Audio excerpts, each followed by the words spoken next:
আসসালামু আলাইকুম everyone, welcome back to my channel. আশা করি আপনারা সকল ভালো আছেন। আজকে আমি আপনারা লগে শেয়ার করবো আমার রিকোয়েস্টের একটা রেসিপি। যে রেসিপিটা লাগে আমার কয়েকটা রিকোয়েস্ট আছে, তবে আমি সকল ইনগ্রিডিয়েন্ট একলগে মিলাইতাম পারি না করি রেসিপিটা শেয়ার করা লাগে একটু লেটও করে দিছি। তারপরেও আজকে শেয়ার করলাম। আশা করি আপনারা যারা দেখরা আপনারা সবাই ভালো পাইবা, আর যে রিকোয়েস্ট করছিলা আপনি যদি দেখে থাকেন আশা করি খুশি হইবা। তো আমার আজকের এই রেসিপি হইল গিয়া তিলের পাতুরি।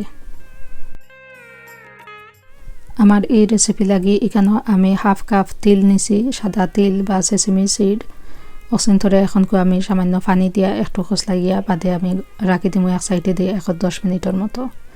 10 মিনিট পরে আমি অক্সিন ধরে একটা ব্লেন্ডারের মাঝে আমি ব্লেন্ড করিয়া নিমুগি। ডাইলর বড়া বানাইবা লাগি যেলা আমরা ডাইলর পেঁয়াজি আর কি বানাইবা লাগি যেলা আমরা ডাইল ব্লেন্ড করি ওগুলা আর কি ব্লেন্ড করিয়া নিমুগি। তো এখন আমি আমার ও সেসেমি সিড বা তিলখানিন ধরে একটা ব্লেন্ডারের মাঝে নিছি কি নিয়া পয়লা চাইছিলাম আর কি এমনিও ব্লেন্ড করে দিতাম, বাদে লাগে সামান্য কিছু পানি দেওয়ার দরকার। তো আমি সামান্য কিছু পানি দিয়ে আর কি অসিন ধরে আমি ব্লেন্ড করিয়া নিমুগি। বেশি পানি দিতাম না, বেশি পানি দিলে আবার বেশি পাতলা হয়ে যাব, মানে আর কি রানিং হয়ে যাব। তো এখন আমার ব্লেন্ড হয়ে গেছে। এখন আমি এখানে 1/4 কাপের মতো পেঁয়াজ দিছি, 1/4 কাপের মতো এখানে আমি ধনিয়া পাতা দিছি, আর 1 টেবিল চামচের মতো কাঁচামরিচ দিছি, লবণ দিলাম আমার স্বাদ মতো, আর 1 টেবিল চামচ সরিষার তেল দিছি এখানে, আর 1 চিমটি পরিমাণ হলুদ দিছি। ছোটো 4 চামচে 1/4 চামচের মতো আমি এখানে লাল মরিচের গুঁড়া দিছি দিয়া এখন আমি অসিন ধরে পালা করে সপ্তাহ লগে মিক্স করিয়া নিমুগি।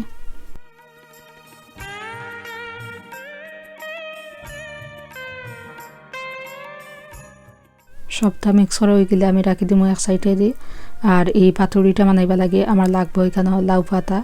তো আমি এখানে নিছি লাউর পাতা আর কি, বা বাংলা খদুর পাতা।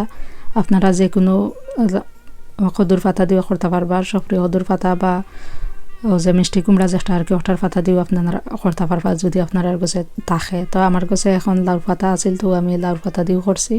আর এই পাতা গুনটা আর কি খেসমা পাতা আমি নিছি, নিয়ে আগে আমি পাতা গুন্তরে দইয়া রাখি দিছিলাম। এখন আমি ও পাতুরি বানাইয়া নিমুগি।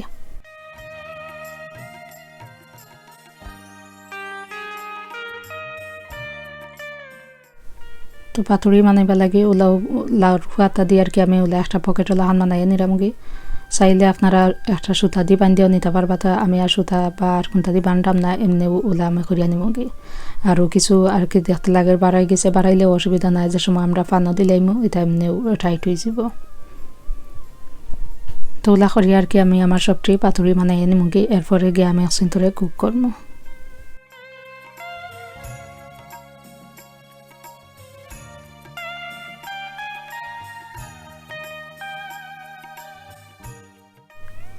এখন আমার পাতুরি রেডি গেছে। এখন আমি এখানে একটা পানের মাঝে ছোটো 4 চামচে 1 চামচের মতো সামান্য কিছু তেল দিছি।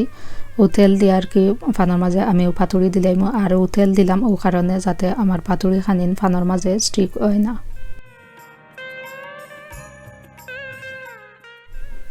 তো এখানে আমি একটা পাতা দিয়ে আমার পাতুরিরে ওলা বাইন করছিলাম, বাদে লাগের যেমন একটু বেশিও পাঠি গেছে, তো ওটা লাগে আর কি আমি আরও একটা পাতা দিয়ে ওটারে একটু ওলা আমি বাইন করিয়া বাদে আমি দিলাইমো পানের মাঝে। আর যে সাইডে দিয়ে ফোল্ড করিয়া পাতা তৈমু আর কি ও সাইড ওলা উল্টাইয়া দিলাইলে মানে পানের মাঝে ওলা দিলাইলে পয়লাতে আর এই মানে এই পাতুরিটা আর কি পাতাটা আর খুলিয়াই তো নাই।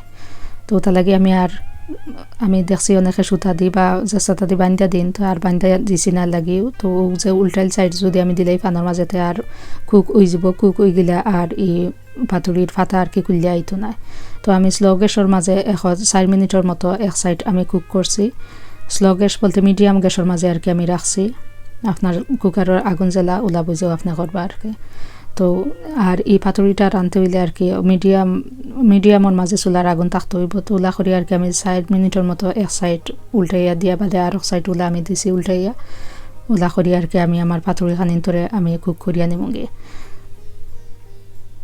বেশি চুলার আগুন থাকলে ও যে ফাতা জ্বলি যাব তো আমরা উদ্দেশ্য হইল গিয়া ফাতাও জ্বলতো না আবার ভিতরে যে পুর দিছি পুর খানি কুক হইতো তো এখন আমার পাতুরি লাগে রেডি গেছে আমি এখানে 10-15 মিনিটের মতো আমি কুক করছি আপনার চুলার আগুন জ্বালা ওলা বুঝেও আপনি কুক করবা তো এখন আমার রেডি গেছে তিলের পাতুরি আশা করি আপনারা যারা দেখরা বালা পাইবা আর যে রিকোয়েস্ট করছিলা আশা করি আপনিও যদি দেখা তখন তে খুশি হইবা আর কিলা লাগলো আপনারা কাছে আমারে কমেন্ট করিয়া জানাইবা এই তিলের পাতুরিটা এমনিও খাইতে ভালো লাগে বাট আমার কাছে ভালো লাগে আরও বাদ দিয়ে খাইতে আর ও যে পাতা খানি খাওয়া যাইবা কারণ কিন্তু আর দোয়া পাতা আছে কুকো হইছে বালা করি তো আমি তারপরেও পাতা ছুটাইয়াও খাইতে পারবা বা পাতা সহও খাইতে পারবা খুব মজারও এই রেসিপিটা হাসা হইতে গেলে আমি জীবনের পয়লা তিলের পাতুরি বানাইছি আমি আগে কোনোদিন খাইছি না তো আমার যে বাইয়ে বা বইনে রিকোয়েস্ট করছিল তারা লাগেও মানাইছি তো অনেক খাইয়া দেখলাম আসলে খুব মজার হয়